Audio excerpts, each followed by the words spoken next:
महाभारत और रामायण दोनों ही हमारे इतिहास और संस्कृति के अमूल्य ग्रंथ हैं। इन दोनों में कई घटनाएं और पात्र ऐसे हैं जो आपस में जुड़े हुए हैं। ऐसा ही एक पात्र है रावण का ससुर मायासुर। मायासुर का महाभारत में आना एक रोचक और अद्भुत कहानी है। मायासुर, जो असुर जाति का था, एक महान वास्तुकार और जादूगर था। उसकी ख्याति इतनी थी कि देवता और दानव दोनों उसकी वास्तुकला के प्रशंसक थे। रावण की पत्नी मंदोदरी मायासुर और हेमा नाम की अप्सरा की पुत्री थी।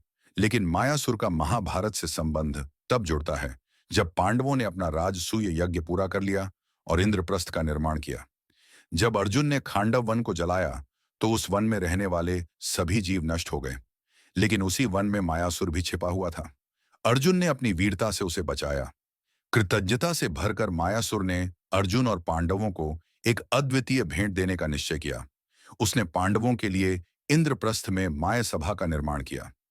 माय सभा का निर्माण मायासुर की अद्भुत कला का प्रतीक था। वह सभा इतनी भव्य और अद्भुत थी कि लोग उसे देखकर भ्रमित हो जाते थे। जल में स्थल और स्थल में जल का आभास होता था। दुर्योधन भी इस सभा में भ्रमित हो गया और गिर गया, जिससे उसकी अपमानित भावना ने महाभारत युद्ध के बीज बो दिए।